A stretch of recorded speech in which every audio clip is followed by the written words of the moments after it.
नमो नमः। जयतु संस्कृतम, जयतु भारतम।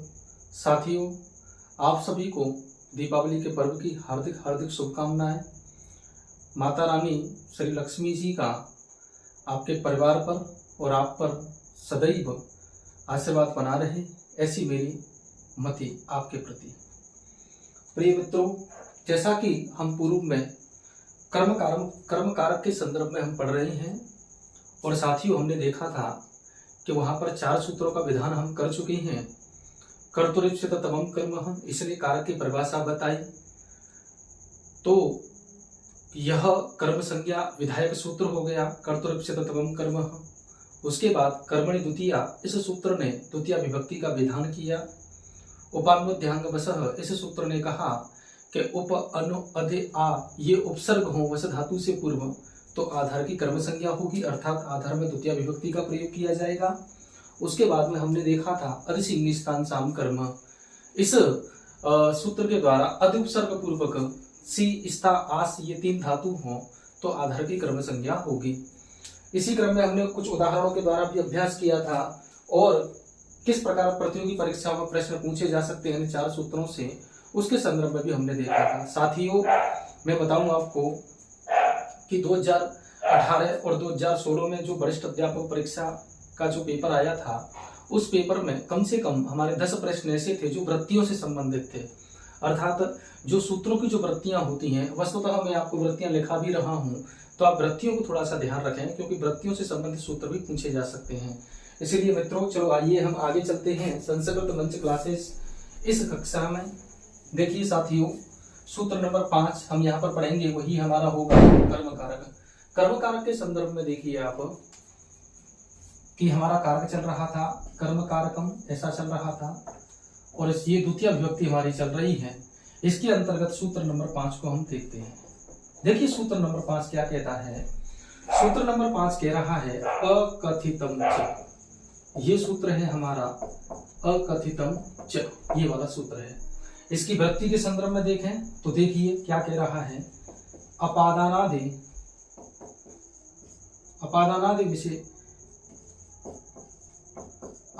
विशेष ही अविवक्षितम कारकम,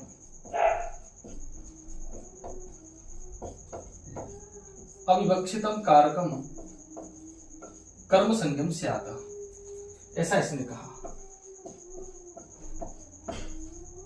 कर्म संज्ञम स्यात्। अब देखिए यहाँ पर साथियों ये क्या कह रहा है ये सूत्र, अकथितम च, अर्थात जहां पर कहा नहीं जाए, कथितम माने कहा जाए, अकथितम मतलब नहीं कहा जाए, वहां पर भी हमको द्वितीय विभक्ति का विधान करना पड़ेगा। देखिए क्या कहता है ये सूत्र कि अपादानादि विशेषैहि अविवक्षितम कारकम कर्म संज्ञम स्यात्। अपादान आदि का मतलब कर्ण कारक, संप्रदान कारक, अधिकरण कारक, आदि कारक, उन विशेष कारकों के द्वारा अविवक्षितम कारकम, जो नहीं कहा जाए, जो नहीं कहा जा रहा है, उस कारक की कर्म संज्ञा होगी, ऐसा इस सूत्र ने कहा।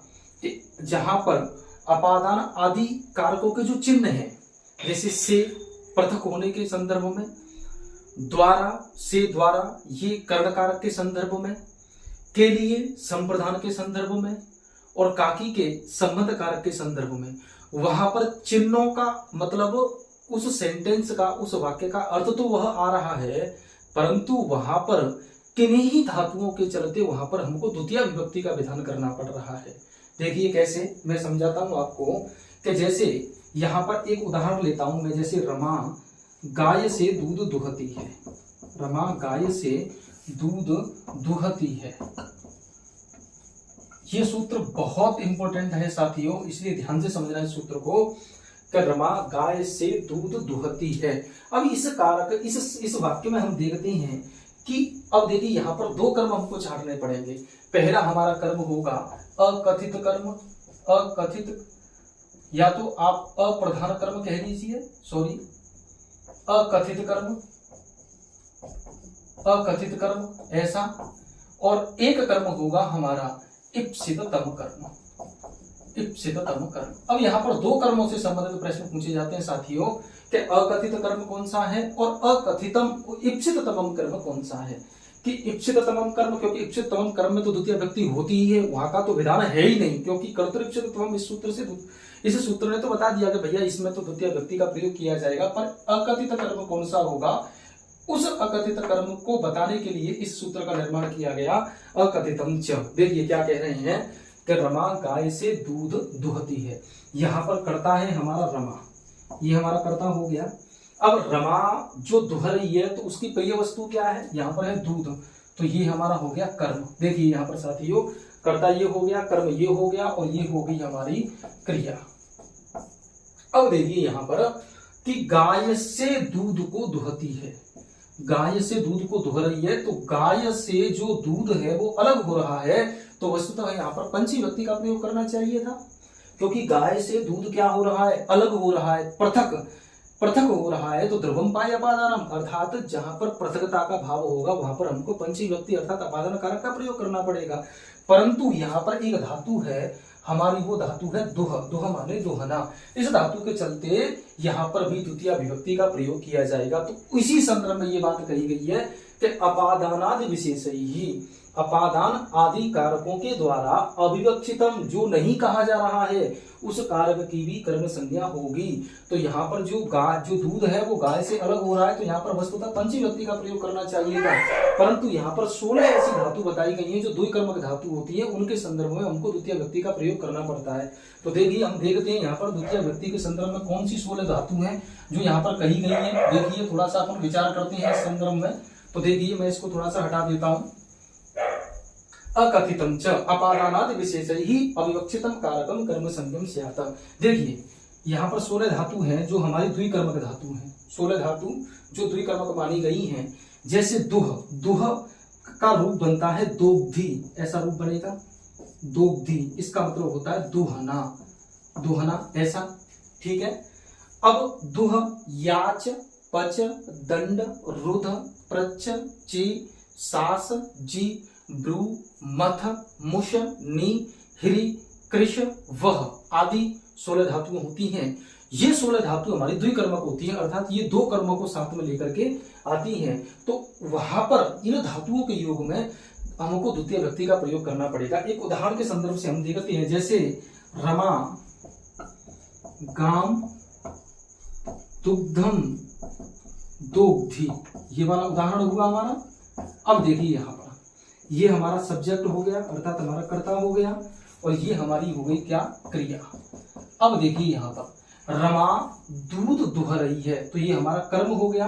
अब देखिए यहाँ पर ये जो कर्म है वो कैसा कर्म है, इप्सिततम कर्म है। कैसा कर्म है, इप्सिततम कर्म है, इप्सिततम कर्म हो गया यहाँ पर, ठीक है, ये इप्सिततम कर्म हो गया।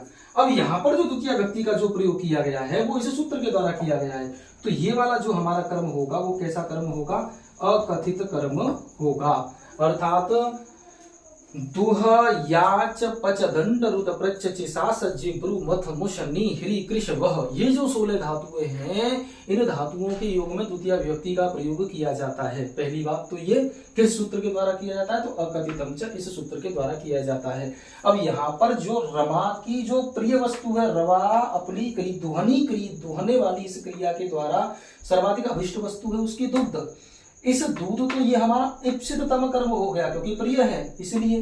अब यहाँ पर जो गाम में जो द्वितीय व्यक्ति का प्रयोग किया गया है वह कैसा कर्म कहलाएगा, अकथित कर्म कहलाएगा, अर्थात जो कर्म नहीं कहा गया है, क्योंकि वस्तुतः यहाँ पर होनी चाहिए पंचमी, पर यहाँ पर द्वितीय व्यक्ति का प्रयोग किया गया है, इसलिए यहाँ पर ये इस दुह धातु के चलते, कौन सी धातु के चलते, दुह, दुह माने दुहना, इस धातु के चलते यहाँ पर भी द्वितीय व्यक्ति का प्रयोग किया गया है और यह कर्म हमारा अकथित कर्म कहलाएगा।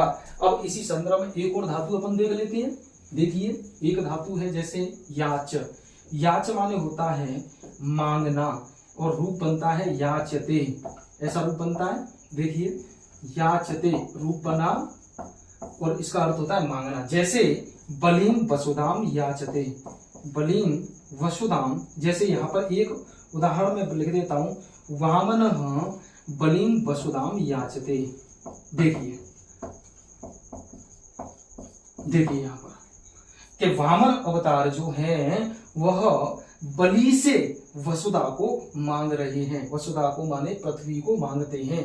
तो देखिए यहाँ पर वामन ये जो है इसकी प्रिय वस्तु क्या है? वसुधा। तो ये हमारा कर्म कैसा हुआ? इप्सित कर्म हुआ, इप्सिततम कर्म हुआ। अब देखिए यहाँ पर किससे मांग रहे हैं? तो बलि से मांग रहे हैं। तो ये हमारा कर्म क्या हुआ? अकथित कर्म हुआ। कहने का मतलब क्या होता है कि याच धातु के याच धातु है वो द्विकर्मक धातु है, इसीलिए यहाँ पर द्वितीय विभक्ति का विधान किया जाएगा। देखिए यहाँ पर जो द्वितीय विभक्ति है ना वह तो कर्तृप्सिततमं कर्म और कर्मणि द्वितीया इसके द्वारा हो रही है यहाँ पर द्वितीय विभक्ति को, क्योंकि यह वामन की प्रिय सर्वाधिक प्रिय वस्तु क्या है? वसुधा। इसलिए यहाँ पर द्वितीय विभक्ति का विधान तो हो ही रहा है, वो तो होना ही है, परंतु यहाँ पर जो हो रहा है वह किस सूत्र से हो रहा है? ये इस वाले सूत्र से हो रहा है। मतलब बलिम, क्योंकि अपादान विशेष ही अविवक्षितम कारकम कर्म संगम से आता। अपादान आदि कारकों को जहां पर न कहा जाए और उसके संदर्भ में भी किन्हीं धातुओं के संदर्भ में भी द्वितीय व्यक्ति का प्रयोग किया जाता है। जैसे यहाँ पर एक धातु है हमारी याच, याच माने मांगना, इस धातु के चलते यहाँ पर द्वितीय व्यक्ति का प्रयोग किया गया है। तो ये सूत्र जो इस सूत्र का जो निर्माण किया गया है वो यहाँ पर आने वाली द्वितीय व्यक्ति के लिए किया गया है। यहाँ पर आने वाली जो द्वितीय व्यक्ति है वो तो ऑलरेडी कही जा चुकी है, ऑलरेडी बताई जा चुकी है। कर्तृप्सिततमं कर्म इस सूत्र के अनुसार, क्योंकि कर्ता अपनी क्रिया के द्वारा सर्वाधिक जिसको चाहता है वो हमारी द्वितीय व्यक्ति होती है। तो यहाँ तो ये द्वितीय व्यक्ति तो इप्सिततम कर्म होगा ही, परंतु यहाँ पर जो कर्म हो रहा है, यहाँ पर जो द्वितीय व्यक्ति का विधान किया जा रहा है, तो ये वाला कर्म हमारा अकथित कर्म कहलाएगा। तो दोह याच पच दंड रुद प्रत्यचे सासत जे ब्रुमतम शनि हरि कृषव आदि जो 16 धातु हैं, इन धातुओं के योग में ये जो धातु होती है वो द्विकर्मक होती है, अर्थात ये धातु हमेशा दो कर्म को लेकर के आती हैं और दोनों ही कर्मों में द्वितीय व्यक्ति का प्रयोग किया जाता है। आई होप ये सूत्र आपको समझ में आ गया होगा। देखिए यहाँ पर नय तत्पुरुष समास है और त प्रत्यय भूतकाल के अर्थ में किया गया है। अकथितम च, देखो कथ धातु है यहाँ पर और त प्रत्यय कथितम माने कहा गया, अकथितम माने नहीं कहा गया। अपादान आदि कारकों के चलते जहां पर कर्म कारक को नहीं कहा गया है वहां पर भी इस सूत्र के द्वारा द्वितीय विभक्ति का प्रयोग होगा। पहली बात तो ये।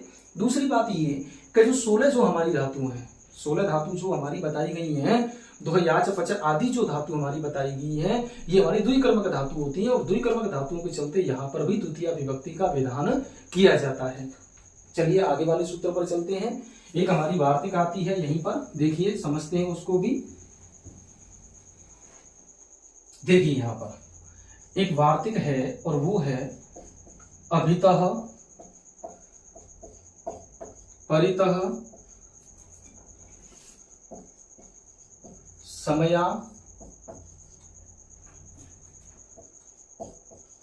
निकषा हा प्रति योगे।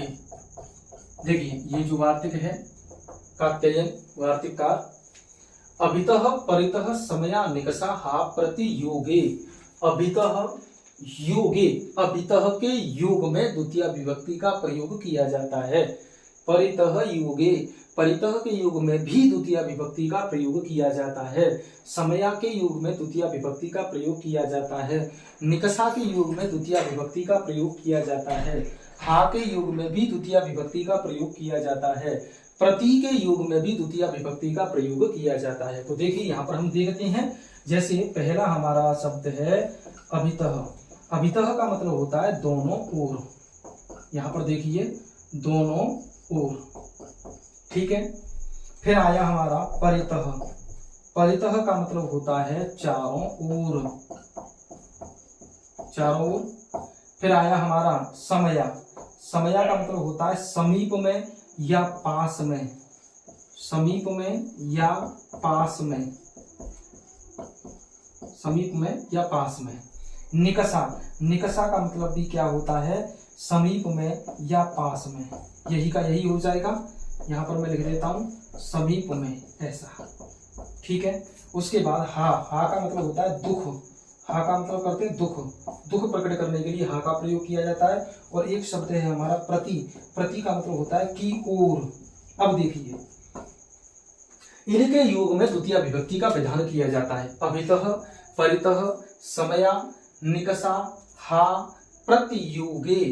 इनके योग में, अभितः के परितः समया निकषा हा प्रत इनके युग में द्वितीय विभक्ति का प्रयोग किया जाएगा। अब देखिए यहाँ पर देखिए दोनों ओर, तो जिसके दोनों ओर की बात कही जाएगी उसमें द्वितीय विभक्ति का प्रयोग करेंगे। जैसे एक उदाहरण मैं लिखता हूं यहाँ पर कि विद्यालय के दोनों ओर या विद्यालय के चारों ओर, विद्यालय के दोनों ओर वृक्ष हैं, ऐसा मैंने सेंटेंस लिखा। अब देखिए कौन है, तो वृक्ष हैं, तो हमारा कर्ता हो गया वृक्ष, तो विद्यालय के दोनों ओर वृक्ष हैं, ये हमारा सेंटेंस है। ठीक है, अब दोनों ओर को क्या कहते हैं, संस्कृत में दोनों ओर को कहते हैं अभितः, अभितः ऐसा लिख दिया हमने। अब कौन है, तो वृक्ष हैं, एक वचन द्विवचन बहुवचन, एक वृक्ष है, दो वृक्ष है, बहुत सारे वृक्ष हैं, तो एब्सोल्युटली बहुत सारे वृक्ष होंगे तो प्रथमा व्यक्ति का बहुवचन ले आएंगे वृक्षाः। जब हमारे प्रथम पुरुष बहुवचन का कर्ता हो गया तो क्रिया भी प्रथम पुरुष के बहुवचन की हो जाएगी, तो क्रिया बन जाएगी वृक्षाः सन्ति, अभितः वृक्षाः सन्ति। अब किसके दोनों ओर हैं, तो विद्यालय के दोनों ओर हैं, तो विद्यालय कितने हैं, 1 2 3 कितने हैं, तो यहाँ पर एक का विधान किया गया है, तो द्वितीय विभक्ति एक वचन का प्रयोग कर देंगे, तो सेंटेंस बच जाएगा विद्यालयम अभितः वृक्षाः सन्ति। अब यहाँ पर विद्यालय में द्वितीय विभक्ति का प्रयोग क्यों किया गया है, अभितः के चलते, क्योंकि वार्तिक क्या कहती है, अभितः परितः समया निकषा हा प्रति योगे के योग में द्वितीय व्यक्ति का प्रयोग किया जाएगा। इस वार्तिक के द्वारा अभितः के योग में विद्यालय में हमने द्वितीय व्यक्ति का प्रयोग किया है। अब यहीं पर अगर सेंटेंस होता विद्यालय के चारों ओर वृक्ष हैं, तो विद्यालयम परितः वृक्षाः सन्ति। अब ऐसे ही एक और सेंटेंस हम देख लेते हैं, जैसे गांव के पास, तो गांव के पास नदी है, ऐसा मैंने सेंटेंस लिखा, गांव के पास नदी है। अब देखिए वस्तुतः देखिए होता क्या है, इन वार्तिक और इन सूत्रों की रचना क्यों की गई, इसका भी एक थोड़ा सा मैं आपको बता दूं, क्योंकि देखिए प्रयोजनम अनुद्देश्य मंदो अपना प्रवर्तते, बिना कारण के तो मूर्ख व्यक्ति भी कोई कार्य नहीं करता है, तो फिर ये जो वार्तिक, ये जो सूत्रों का निर्माण किया गया, ये वस्तुतः किन्हीं कंडीशनों में किया गया है। देखिए गांव के पास नदी है, तो का की के संबंध कारक षष्ठी विभक्ति का प्रयोग होता, वह उस षष्ठी विभक्ति का प्रयोग नहीं हो, गलत कोई भी वाक्य का निर्माण नहीं हो, क्योंकि इसके अनुसार तो चिन्हों के अनुसार तो यहाँ पर षष्ठी व्यक्ति का प्रयोग होना चाहिए, तो षष्ठी व्यक्ति के प्रयोग को रोकने के लिए इस वार्तिक का निर्माण हुआ कि भैया अभितः परितः समया निकषा हा प्रति के युग में तो द्वितीय व्यक्ति का प्रयोग होगा। अब देखिए यहाँ पर पास में, तो गांव के पास नदी है, तो पास के संदर्भ में समया या निकषा ये हो जाएगा, तो किसके पास है, गांव के, तो देखिए यहाँ पर हमको गांव में कौन सी व्यक्ति लगानी पड़ेगी, द्वितीय व्यक्ति का विधान करेगा। तो देखिए ग्रामम निकषा या समया, कुछ भी आ सकता है, देखो निकषा भी आ सकता है, समया भी आ सकता है, समया एक नदी है तो नदी अस्ति, तो देखिए ये सेंटेंस बना ग्रामम निकषा या समया नदी अस्ति, ऐसा करके हमारा सेंटेंस बना। अब यहीं पर आप देखिए कि यहाँ पर वस्तुतः षष्ठी व्यक्ति का प्रयोग होना चाहिए, उस षष्ठी व्यक्ति को रोकने के लिए हमने यहाँ पर द्वितीय व्यक्ति में ये वार्तिक का निर्माण किया कि ग्रामम निकषा नदी अस्ति, तो अर्थ क्या निकला कि गांव के पास नदी है। ऐसे ही हा जिसके प्रति दुख प्रकट किया जा रहा हो, तो देखिए जैसे हा रावणम, तो देखिए यहाँ पर द्वितीय व्यक्ति का प्रयोग किया गया, हा रावणम, हे रावण तेरे लिए बढ़िया, तो हा रावणम ऐसा करके बना। हा दुष्टम, अरे भाई दुष्ट तेरे लिए बड़ा दुख है कि तूने ऐसा कार्य किया, ऐसा। प्रति के योग में हम देखेंगे, तो देखिए प्रति के योग में अब जिनके प्रति जिसकी ओर की बात कही जाएगी उसमें द्वितीय व्यक्ति का प्रयोग किया जाएगा। जैसे गांव की ओर, जैसे गांव की ओर विद्यालय है, एक सेंटेंस ये मैं लेकर के आया, गांव की ओर विद्यालय है, ऐसा सेंटेंस आया, तो देखिए यहाँ पर कर्ता ये हो गया, क्रिया ये हो गई, तो सीधा सीधा सेंटेंस हमारा क्या बन गया, विद्यालयः अस्ति, ऐसा करके बना विद्यालयः अस्ति या विद्यालयः वर्तते, ऐसा बन गया।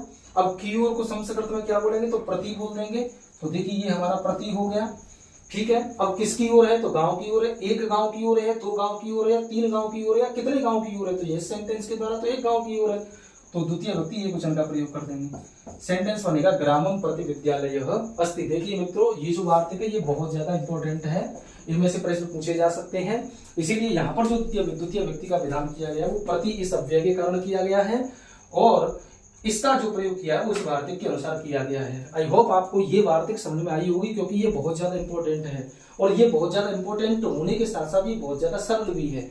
देखो अभितः का जहां जहां प्रयोग किया जाएगा वहां वहां द्वितीय व्यक्ति का प्रयोग किया जाएगा, ये बात परितः का जहां जहां प्रयोग किया जाएगा वहां पर द्वितीय व्यक्ति होगी। समया निकषा इनका प्रयोग जहां जहां होगा वहां वहां द्वितीय व्यक्ति का प्रयोग किया जाएगा। हा और प्रति इनके योग में भी द्वितीय व्यक्ति का प्रयोग किया जाता है। तो ये वार्तिक क्या कहती है, अभितः परितः समया निकषा हा प्रति इनके योग में द्वितीय विभक्ति का प्रयोग किया जाता है। ठीक है, अब किनके योग में किया जाएगा, तो जिनके बारे में बात कही जाएगी, जैसे दोनों ओर के संदर्भ में जो बात होगी उसमें द्वितीय व्यक्ति का प्रयोग किया जाएगा। जिसके चारों ओर होने की बात कही जाएगी उसमें द्वितीय व्यक्ति का प्रयोग किया जाएगा। जिसके पास में होने की बात कही जाएगी उसमें द्वितीय व्यक्ति का प्रयोग किया जाएगा। जैसे राम के पास मोहन है तो राम के पास है ना, तो राम में द्वितीय व्यक्ति का प्रयोग किया जाएगा। दुख, जिसके लिए दुख प्रकट किया जाएगा उसमें द्वितीय व्यक्ति का प्रयोग किया जाएगा। और जिसकी ओर होने की बात कही जाएगी उसमें द्वितीय व्यक्ति का प्रयोग किया जाएगा। आई होप ये वार्तिक आपको समझ में आ गई होगी, क्योंकि ये बहुत ज्यादा इंपॉर्टेंट है। आगे वाले सूत्र पर चलते हैं। सूत्र नंबर 6 देखिए क्या कहता है। आप थोड़ा सा अभ्यास करते रहें, शब्द रूप और धातु रूपों को याद करना न भूलें, उनका कंठस्थीकरण करते रहें। देखिए सूत्र नंबर 6 आया। उस सूत्र नंबर 6 ने क्या कहा, सूत्र नंबर 6 ये सूत्र आया, इसने कहा अभिनिविष्ट, अभिनिविष्ट ये सूत्र आया। इस सूत्र ने कहा कि यहां पर अभि उपसर्ग है, अभि उपसर्ग पूर्व, अभि और एक और उपसर्ग है यहाँ पर नि, ये दो उपसर्ग हो किस धातु से पूर्व, विष धातु से पूर्व। देखिए मित्रों अभि और नि ये दो हमारे क्या है उपसर्ग। उपसर्गों की संख्या संस्कृतम 22 बताई गई है। परपरा अपसम अनुअव निस निर आदि ये 22 उपसर्ग बताए गए हैं। और ये जो विष है ये है हमारी क्या धातु, धातु मतलब क्रिया है ना। तो अभि नि ये दो उपसर्गों से पूर्व अगर विष धातु का प्रयोग किया जाता है तो आधार में द्वितीय विभक्ति का प्रयोग किया जाएगा। आधार में कौन सी व्यक्ति होगी मित्रों, द्वितीय विभक्ति का प्रयोग किया जाएगा। यह सूत्र उन्हीं के अकॉर्डिंग है जो हमारी उपान्नोध्यांग वसह ये वाला सूत्र है और अधिसिंग निस्तान साम कर्म है, ये जो दो सूत्र हैं वैसे ही ये सूत्र है। पर इसने क्या कहा, अच्छा अभि उपसर्ग हो और नि उपसर्ग हो, ये दो उपसर्ग हो और उनके बाद में विष धातु हो। कौन सी धातु हो, विष। अब विष धातु का मतलब क्या होता है, प्रवेश करना, प्रवेश करना, प्रविशति ऐसा। तो वहां प्रव उपसर्ग होता है, विष धातु होती है, लट लकार में प्रविशति ऐसा रूप बनता है। तो अभि उपसर्ग और नि उपसर्ग ये दो उपसर्ग हो, विष धातु हो, तो वहां पर उस सेंटेंस का जो आधार होगा उसमें हमको द्वितीय विभक्ति का प्रयोग करना पड़ेगा। जैसे देखो एक उदाहरण देख लेते हैं। जैसे सह सन्मार्गम, सह सन्मार्गम अभिनिविशते ऐसा रूप बना, अभिनिविशते ऐसा ये सेंटेंस बना। देखिए क्या कह रहे हैं कि देखिए वह सन्मार्ग में प्रवेश करता है, अर्थात अच्छे मार्ग की ओर प्रस्थान करता है। तो देखिए अभिनिविशते ये रूप बना। देखो यहाँ पर अभि उपसर्ग है, नि उपसर्ग है, ये हमारे उपसर्ग हो गए दोनों, विष धातु है और लट लकार में इस क्रिया का संपूर्ण का निर्माण किया गया है। अब सह ये हमारा करता होगा, इसके चलते इस क्रिया का निर्माण हो गया। अब देखिए यहाँ पर आधार क्या है, सन्मार्ग ये आधार है, इसके चलते इसमें हमने कौन सी विभक्ति का प्रयोग किया, द्वितीय विभक्ति का प्रयोग हो गया यहाँ पर।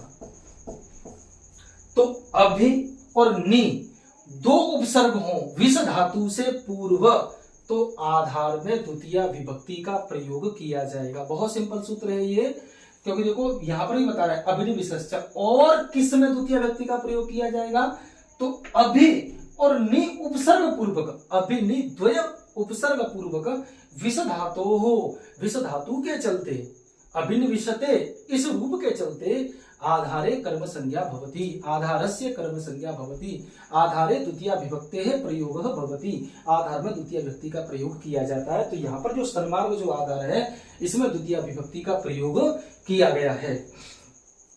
चलो आगे चलते हैं सूत्र नंबर 7 पर। यह सूत्र बहुत इंपॉर्टेंट है, आप कृपया ध्यान दीजिए, मैं वापस से समझा देता हूं।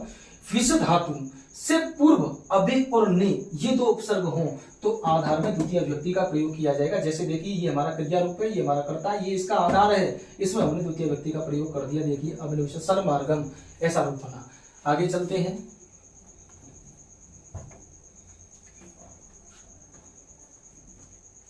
सूत्र नंबर 7 देखिए क्या कहता है सूत्र नंबर 7। इस सूत्र ने कहा अंतरा अंतरेण युक्ते च, अंतरा अंतरेण युक्ते च। ये सूत्र क्या कह रहा है? देखिए अंतरा का मतलब होता है मध्य में या बीच में। अंतरा का मतलब क्या होता है? मध्य में या बीच में, ऐसा, ठीक है। अंतरेण, अंतरेण का मतलब होता है बिना, के बिना, ऐसा, के बिना। देखिए इन दोनों के युग में द्वितीय व्यक्ति का प्रयोग किया जाएगा। अंतरा और अंतरेण युक्ते, युक्ते माने योगे, योग में, च माने और अंतरा और अंतरेण के योग में द्वितीय विभक्ति का प्रयोग किया जाता है। सूत्र में इसी बात को बोल रहा है। देखो अंतरा अंतरेण, अंतरा और अंतरेण युक्ते माने योगे, इनके योग में, च माने और भैया अंतरा और अंतरेण के योग में भी द्वितीय व्यक्ति का प्रयोग किया जाएगा। अंतरा और अंतरेण, अंतरा का मतलब होता है मध्य में और अंतरेण का मतलब होता है के बिना। जहां पर ये दोनों शब्द होंगे वहां पर द्वितीय व्यक्ति का प्रयोग किया जाएगा। जैसे अब देखो मध्य में, अब जिनके मध्य में, अब देखो मध्य की स्थिति कब बनेगी? जब दो हमारे वो होंगे। जैसे राम और श्याम के मध्य में मोहन है, तो राम और श्याम इन दोनों में द्वितीय व्यक्ति का प्रयोग किया जाएगा। जैसे देखिए यहाँ पर मैं हिंदी में लिख करके बताऊंगा, राम और श्याम, राम और श्याम के मध्य में मोहन है, ऐसा एक सेंटेंस मैंने ये लिखा। अब देखिए यहाँ पर कर्ता कौन है? मोहन है, तो मोहन अस्ति, ये हमारा कर्ता हो गया, मोहन अस्ति, ये हमारा सेंटेंस ऐसा बना। अब उसके बाद में मध्य में को संस्कृत में क्या बोलेंगे? तो अंतरा बोल देंगे। तो अंतरा मोहन अस्ति, मध्य में मोहन है। अब किन किन के? तो देखो राम के मध्य में है, तो देखो राम में द्वितीय व्यक्ति का प्रयोग करना पड़ेगा। श्याम है तो श्यामम, इसमें द्वितीय व्यक्ति का प्रयोग करना पड़ेगा। रामम श्यामम च अंतरा मोहन अस्ति, राम और श्याम के मध्य में मोहन है, ऐसा हमारा सेंटेंस बन गया। ये सेंटेंस आप भी बना सकते हैं वस्तुतः, पर लेकिन आप ये सेंटेंस मित्रों, मैं आपको साथियों, मैं आपको पहले ही बता चुका हूं कि जब तक आपको शब्द रूप और धातु रूप याद नहीं होंगे तब तक आप वाक्यों का निर्माण करने में असमर्थ रहेंगे। आप धीरे धीरे कंठस्थीकरण कीजिए। मैं ये नहीं कह रहा आप एक साथ ही कंठस्थीकरण कीजिए उनका, आप धीरे धीरे कीजिए। और लेकिन अभ्यास, अनुकरण और लगातार अपनी दिनचर्या में से समाहित कीजिए। जैसे कि हम सभी पूजा पाठ करते हैं, जैसे हनुमान चालीसा का पाठ करते हैं। वस्तुतः एक दिन में कोई हनुमान चालीसा का पाठ नहीं कर लेता है, एक दिन में वो कंठस्थ नहीं हो जाती है, पर धीरे धीरे यदि हम लगातार अगर उसका अनवरत रूप से यदि हम उसका पाठ करते हैं तो वो हमें हमारे अंतःकरण में विद्यमान हो जाती है, अंतःकरण में समाहित हो जाती है। इसी प्रकार से आप भी शब्द रूप और धातु रूपों का ऐसे ही पाठ कीजिए, आपको वस्तुतः याद हो जाएंगे, 100% याद हो जाएंगे। ठीक है। अंतरेण, अब देखो जिसके बिना की बात की जाएगी, तो देखो जलम अंतरेण, किसके बिना? जल के बिना। तो जलम अंतरेण जीवनम नास्ति, ये हमारा सेंटेंस बना। जलम अंतरेण जीवनम नास्ति, ऐसा हमारा सेंटेंस बना। तो देखिए यहाँ पर जलम, इसमें द्वितीय व्यक्ति का प्रयोग किया गया है। तो देखिए अंतरा अंतरेण युक्ते च, इस सूत्र ने ये कहा कि अंतरा के युग में और अंतरेण के युग में द्वितीय व्यक्ति का प्रयोग किया जाता है। आई होप आपको समझ में आ गए होंगे। देखिए मित्रों, मैं आपको बता दूं, मैं बहुत जल्दी ही, मैंने आपको पहले ही बताया है, मैं बहुत जल्दी टेलीग्राम पर ग्रुप का निर्माण करने वाला हूं और वहां पर पीडीएफ में मेरे द्वारा हस्तलिखित मेरे नोट्स भी आपको मिलेंगे। और प्रत्येक प्रकरण के पश्चात जस्ट तुरंत अगर वो कंप्लीट हो जाता है हमारा टॉपिक, तो उस टॉपिक से बनने वाले जो प्रश्न होंगे, कम से कम वहां पर आपको 100 से ज्यादा प्रश्नों का अभ्यास कराया जाएगा। एक वीडियो ऐसी भी बनाई जाएगी जिसमें कैसे कैसे प्रश्न आते हैं, कैसे कैसे उनका समाधान किया जाता है और कैसे कैसे कौन से सही उत्तर होंगे, कौन से गलत होंगे, तो उनका भी निर्माण किया जाएगा। आप बस तो बिल्कुल निश्चिंत रहिए। बस आप मेरे वीडियो को, जो भी इनके इच्छुक हैं, जो भी संस्कृत के माध्यम से तैयारी कर रहे हैं, उनके पास आप मेरी वीडियो को पहुंचाएं जिससे वो भी लाभान्वित हो सकें। तो मैं इस टॉपिक के बाद, इस कारक प्रकरण के टॉपिक के बाद मैं आपको बहुत सारे प्रश्नों का यहाँ पर अभ्यास भी कराऊंगा। चलो मित्रों, आगे के सूत्र पर चलते हैं। देखिए कुछ शब्द है मेरे पास, एक वार्तिक है, वह शब्दों का प्रजादिशु त्रिशु। तो देखिए यहाँ पर अपन देखते हैं उसको थोड़ा सा। देखिए एक शब्द है हमारा उभयतः, ऐसा सूत्र है हमारा उभयतः। ये एक शब्द है। उभयतः का मतलब होता है दोनों ओर। देखिए यहाँ पर दोनों ओर, ऐसा। फिर है एक शब्द सर्वतः। देखिए सर्वतः का मतलब होता है चारों ओर या सभी ओर। चारों ओर, एक है पर धिक, धिक का मतलब होता है धिक्कार, धिक्कार है ऐसा। उभयतः सर्वतः, फिर एक शब्द आया हमारा अधो अधः, अधो अधः ऐसा हमारा एक शब्द आया। अधो अधः का मतलब होता है नीचे ही नीचे, और एक शब्द होता है हमारा अध्यधि, अध्यधि का मतलब होता है अंदर ही अंदर, ऐसा अंदर ही अंदर ऐसा। अब देखिए यहाँ पर उभयतः के युग में द्वितीय व्यक्ति का प्रयोग किया जाएगा, सर्वतः के युग में द्वितीय व्यक्ति का प्रयोग किया जाएगा, धिक के युग में द्वितीय व्यक्ति का प्रयोग किया जाएगा, अधो अधः के युग में द्वितीय व्यक्ति का प्रयोग किया जाएगा, और अध्यधि के युग में भी द्वितीय व्यक्ति का प्रयोग किया जाएगा। जैसे देखिए, जैसे विद्यालयम उभयतः वृक्षाः सन्ति, विद्यालयम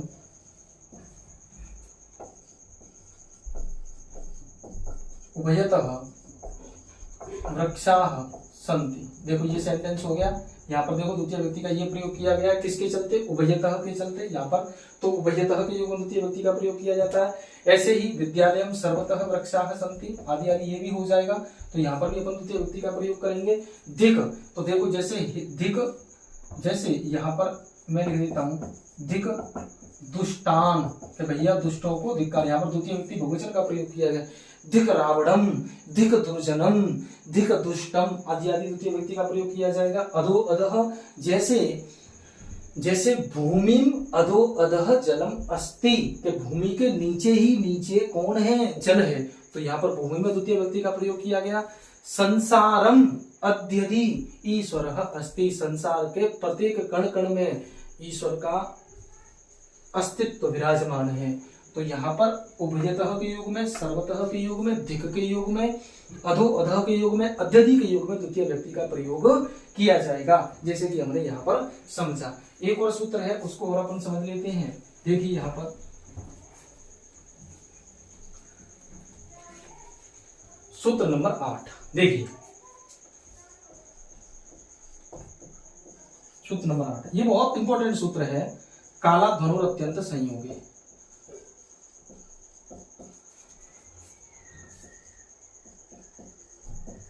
काला धनुर अत्यंत संयोगी। देखो इसके चलते एक और सूत्र आता है तृतीय व्यक्ति में, तब भी हम इसकी चर्चा करेंगे वहां पर भी, कि अपवर्ग तृतीय व्यक्ति में आता है, काला धनुर अत्यंत संयोगी ये द्वितीय व्यक्ति में आता है। देखो ये क्या कह रहा है, एक शब्द है, देखो इसने कहा कि कालवाची, कालवाची मतलब समयवाची, और मार्गवाची, मार्गवाची मतलब मार्ग रास्ता, मार्गवाची शब्दों का अत्यंत संयोग होने पर द्वितीय विभक्ति का प्रयोग किया जाएगा। काल, कालवाची, अध्वन, अध्वन का मतलब होता है मार्ग, अध्वन का मतलब क्या होता है, मार्ग, इस अध्वन का मतलब होता है मार्ग। इनके योग में अत्यंत संयोग होने पर, अत्यंत संयोग का मतलब होता है लगातार होने पर द्वितीय विभक्ति का प्रयोग किया जाता है। अब देखिए कालवाची और मार्गवाची शब्दों से अत्यंत संयोग होने पर द्वितीय व्यक्ति का प्रयोग किया जाता है। अब देखिए कैसे, कि जैसे कोई छात्र है वह लगातार 1 महीने से पढ़ रहा है। अब 1 महीने से लगातार पढ़ रहा है, ये हमारा अत्यंत संयोग है। अब लगातार 1 महीने से पढ़ तो रहा है पर वो समझ कुछ भी नहीं रहा है, ऐसी कंडीशन में हमको द्वितीय व्यक्ति का प्रयोग करना पड़ेगा। यदि वही लगातार पढ़ रहा है परंतु उसको स्मरण कुछ भी नहीं हो रहा है तो द्वितीय व्यक्ति का प्रयोग। यदि फल की प्राप्ति हो रही है, जो भी पढ़ रहा है वो उसको कंठस्थ हो रहा है, तो वहां पर तृतीय विभक्ति का प्रयोग किया जाएगा, अपवर्गे तृतीय, इस सूत्र के द्वारा। पर यहाँ पर अपन काला धनुर अत्यंत संयोग केवल इतना वो देखेंगे, तो कालवाची शब्दों से और मार्गवाची शब्दों से द्वितीय व्यक्ति का प्रयोग किया जाता है अत्यंत संयोग होने पर। जैसे यहाँ पर ये मैं उदाहरण देता हूँ, जैसे मासम अधीते, कि भैया वो 1 महीने से पढ़ रहा है, मासम अधीते, देखिए यहाँ पर द्वितीय व्यक्ति का प्रयोग हुआ। अब जैसे क्रोशम कुटिला नदी, क्रोशम